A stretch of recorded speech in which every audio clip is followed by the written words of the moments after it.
सर्वाधिक कम समय लेते हुए आप लोगों के लिए मैंने 80 ऑब्जेक्टिव और सब्जेक्टिव जो कि बिहार बोर्ड कक्षा 10 2022 के परीक्षा में पूछा गया था विज्ञान विषय का, सबका उत्तर लाया हूं। अगर आपको कहीं डाउट लगता है तो ज़रूर कमेंट बॉक्स की मदद से बताइएगा।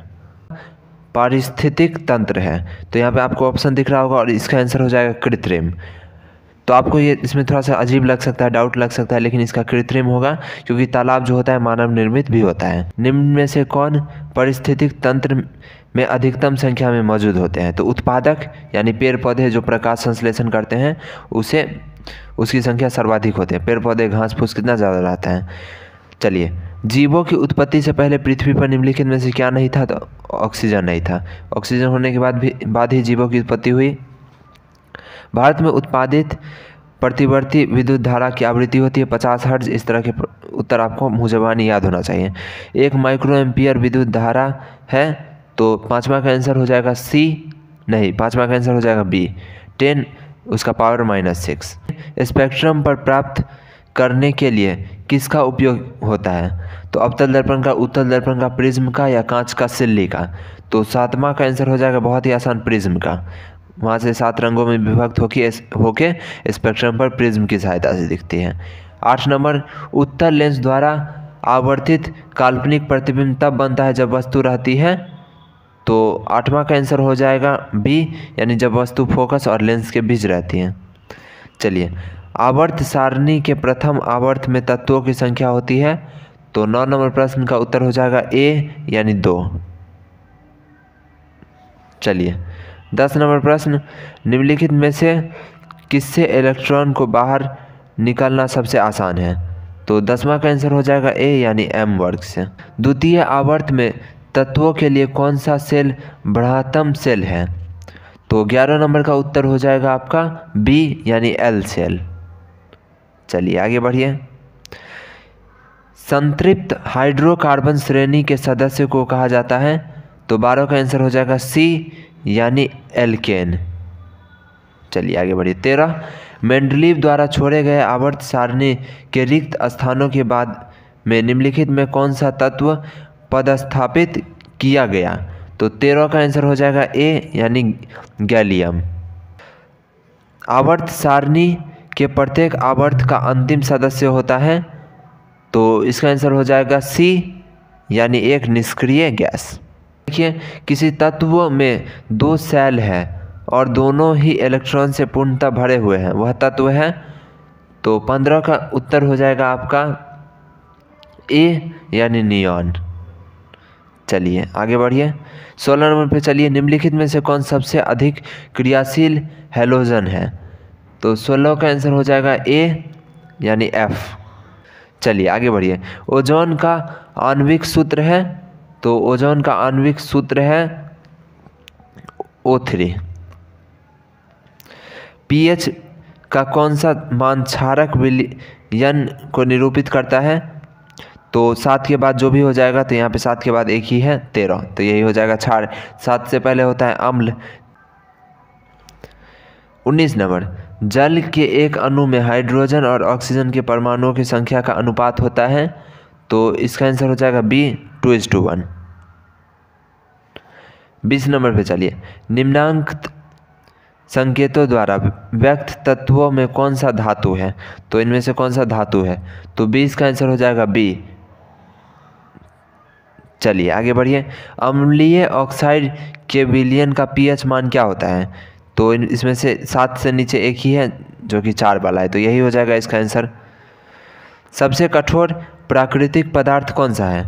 तो सबसे कठोर प्राकृतिक पदार्थ यहाँ पे हीरा हो जाएगा। 22 का सी।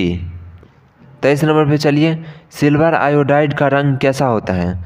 तो इसका 23 का आंसर हो जाएगा बी, पीला। श्वसन किस प्रकार की रासायनिक अभिक्रिया है? तो 24 का आंसर हो जाएगा बी, ऊष्माक्षेपी। 25 नंबर, कॉर्पस ल्यूटियम के स्रावित हार्मोन है। तो 25 का उत्तर हो जाएगा बी, यानी कि प्रोजेस्टेरॉन। चलिए, पारिस्थितिक तंत्र में ऊर्जा का स्रोत है। तो 26 का आंसर हो जाएगा बी, यानी सूर्य प्रकाश। सूर्य प्रकाश से ही सबसे पहले ऊर्जा आता है पेड़ पौधा में, उसके बाद वो सभी जीवों में फैलते जाता है। चलिए 27 नंबर, मानव का उद्गम स्थान है तो अफ्रीका, यहाँ रहा अफ्रीका। 28 नंबर पे चलिए, निम्नलिखित में से कौन सा लैंगिक जनन संचारित रोग है? तो इसका आंसर हो जाएगा डी, यानी बी और सी दोनों, यानी एड्स भी और सुजाक भी। मानव गुर्दे का आकार होता है तो मतलब किडनी का आकार किस तरह का होता है? तो बहुत ही आसान, सेम के बीज के आकार की तरह। सेम यानी जो सीम जिसको बोलते हैं, जिसका सब्जी होता है उसके अंदर जो बीज रहता है उस तरह का होता है हमारा किडनी। चलिए 30, किशोर अवस्था में होने वाले शारीरिक परिवर्तन का कारण है, यानी ए और बी दोनों, यानी टेस्टोस्टेरोन जो मेल में होता है वो भी और एस्ट्रोजन वो भी। यौन परिपक्वता की अवधि को कहते हैं, अगर नाम से ही स्पष्ट है, दोनों का पहला अक्षर आप देख लीजिए, तो इसका आंसर हो जाएगा बी, 31 का बी। ओजोन परत का ह्रास मुख्यतः किसके द्वारा होता है? तो CFC के कारण, क्लोरोफ्लोरोकार्बन के कारण। चलिए 33 नंबर, जल में घुलनशील भस्म कहलाता है तो जल में घुलनशील भस्म को ही क्षार कहते हैं। चलिए 34 नंबर, सोडा ऐश की रासायनिक सूत्र है तो 34 का आंसर हो जाएगा बी, Na2CO3। निम्नलिखित में से कौन विजातीय यौगिक है? तो 35 का आंसर हो जाएगा बी, यानी प्लास्टर ऑफ पेरिस। चलिए 36 नंबर देखिए, बेकिंग सोडा का रासायनिक सूत्र है तो 36 नंबर का आंसर हो जाएगा डी, NaHCO3। 37 नंबर देखिए, निम्नांकित में कौन संक्षारक अम्ल है? तो 37 का आंसर हो जाएगा डी, यानी इनमें से कोई नहीं। 38 नंबर, मिल्क ऑफ मैग्नीशियम का pH मान होता है तो 38 का pH मान हो जाएगा डी, यानी 10.5। चलिए आगे बढ़िए, सल्फर के संयोजी सेल में इलेक्ट्रॉनों की संख्या होती है तो 39 का आंसर हो जाएगा डी, यानी कि 6। आप लोग मन में गेस कर सकते हैं, वीडियो रोक के सोच भी सकते हैं, आपका एक तरह से टेस्ट भी हो जाएगा। जो नहीं आता है उसका स्क्रीनशॉट भी लेते जाइए। 40 नंबर, निम्नलिखित तत्व में किसकी आयतन ऊर्जा अधिकतम होती है? बी, यानी एफ। पौधे में जनन अंग कहाँ पाए जाते हैं? तो 41 का आंसर हो जाएगा आपका बी, यानी पुष्प में। 42, मस्तिष्क का कौन सा भाग शरीर की स्थिति तथा संतुलन का अनुरक्षण करता है? तो 42 का आंसर हो जाएगा सी, यानी मध्य मस्तिष्क। 43, किस पौधे के रंध्र अनुपस्थित रहते हैं? तो 43 का आंसर हो जाएगा बी, यानी हाइड्रिला। हाइड्रिला में क्या होता है? स्टोमाटा नहीं होता है। चलिए आगे बढ़िए, BS4 का संबंध है तो इसका आंसर हो जाएगा सी, यानी वायु प्रदूषण से। 45 नंबर, रक्त में ऑक्सीजन का वाहक है तो इसका आंसर हो जाएगा 45 का सी, यानी हीमोग्लोबिन। आपने एनीमिया का नाम जरूर सुना होगा, तो उसमें खून की कमी नहीं होती, उसमें हीमोग्लोबिन की ही मात्रा कम हो जाती है। निम्नलिखित में से किसे बर्थ हार्मोन कहा जाता है? तो 46 का आंसर हो जाएगा ऑक्सीटोसिन। चलिए 47 नंबर, बीज विकसित होता है तो 47 का आंसर हो जाएगा डी, यानी बीजांड में। ग्रहणी भाग से आंत, बड़ी आंत का, छोटी आंत का, मुख गुहा का या अमाशय का, किसका संबंध है? तो 48 का आंसर हो जाएगा बी, यानी छोटी आंत का। मेंडेल ने अपने अनुवांशिकी प्रयोग हेतु किस पौधे का उपयोग किया था? तो बहुत ही सरल है, 49 का आंसर हो जाएगा सी, यानी कि मटर के पौधों का। 51 नंबर, मानव से नर जनन ग्रंथि कहलाता है, मानव के नर जनन ग्रंथि कहलाता है, यहाँ से नहीं क्या होगा, तो 51 का आंसर हो जाएगा आपका ए, यानी वृषण। चलिए, जीवन की एक महत्वपूर्ण विशेषता है तो इसका आंसर सी, संघ। 53, स्वपोषी पोषण होता है तो 53 का आंसर होगा, ए में दिया हुआ है पौधे में और सी, तो 53 का आंसर हो जाएगा आपका ए, यानी सिर्फ पौधे में। स्वपोषण यानी जो खुद से करते हैं, ऑटोट्रॉफिक न्यूट्रिशन जिसको बोलते हैं, जो पेड़ पौधा प्रकाश संश्लेषण के कारण करती है। बाकी कवक नहीं होगा, अगर कवक की जगह शैवाल रहता तो ये हो जाता, लेकिन कवक और शैवाल में अंतर है। कवक जो ब्रेड पे हो जाता है फफूंद, लेकिन शैवाल जो हरा हरा होता है। तो शैवाल भी क्या होता है, स्वपोषी होता है। तो ध्यान दीजिए, यहाँ कवक को शैवाल नहीं समझिए। जो भी प्रश्न है उसमें से अगर आपको कुछ लगता है कि इसका आंसर ये नहीं ये होगा, तो ज़रूर आप कमेंट कीजिए। चलिए 54 नंबर, ग्लाइकोलाइसिस गोल्सी का संबंध इनमें से किससे है? तो 54 का आंसर हो जाएगा बी, यानी कोशिका द्रव्य से। चलिए आगे बढ़ते हैं। 55 नंबर देखिए, तांत्रिक तंत्र को संरचनात्मक एवं कार्यात्मक इकाई का कहते हैं, मतलब न्यूरॉन किधर गया? Option A. कौन सा एंजाइम वसा पर क्रिया करता है? तो 56 का आंसर हो जाएगा डी, यानी लाइपेज। 57, नेत्र द्वारा किसी वस्तु का कैसा प्रतिबिंब बनता है? तो 57 का आंसर हो जाएगा ए, वास्तविक, उल्टा तथा बड़ा। वास्तविक प्रतिबिंब अपने आप में क्या होता है? उल्टा होता है और बड़ा।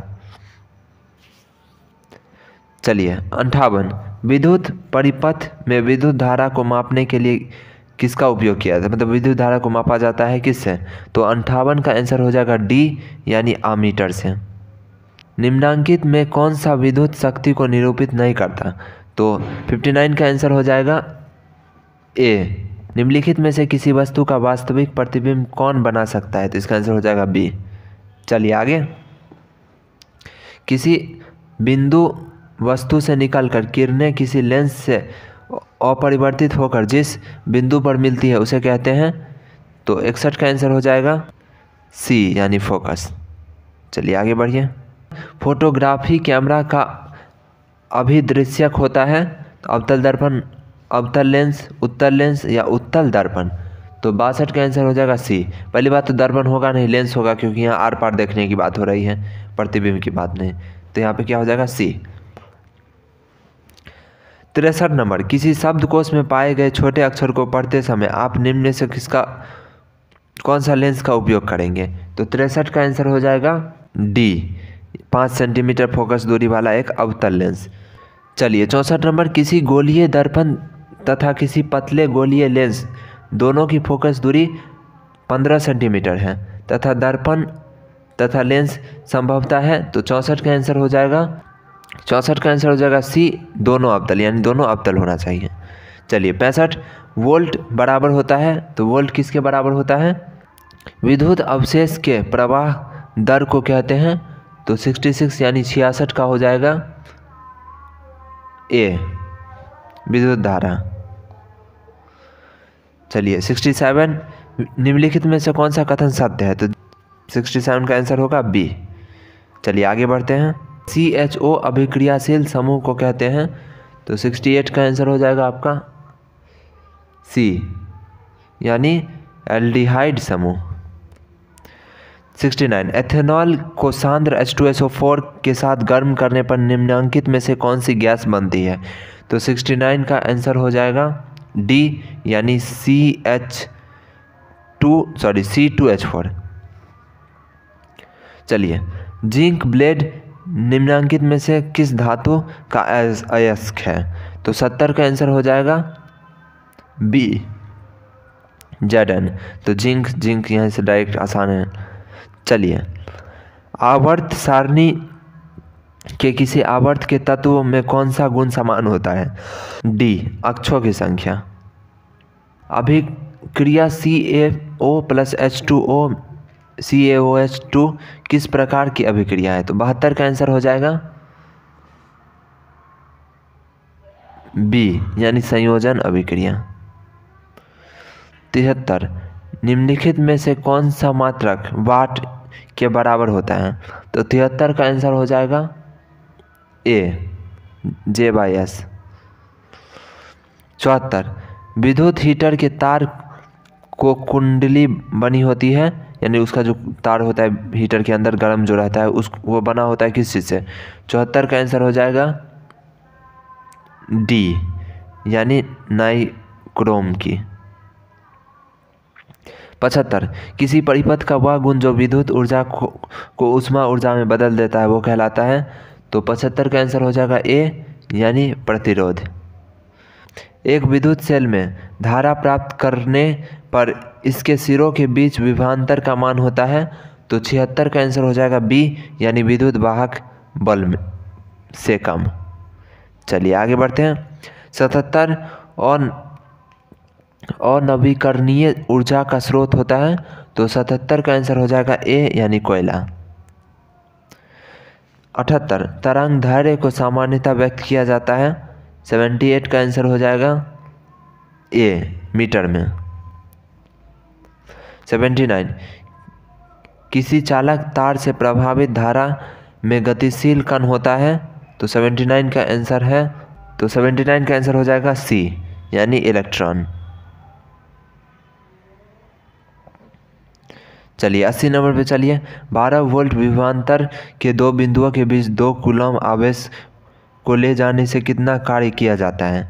तो 80 का आंसर हो जाएगा डी यानी 24 जूल। किस प्रकार के श्वसन में अधिक ऊर्जा मुक्त होती है।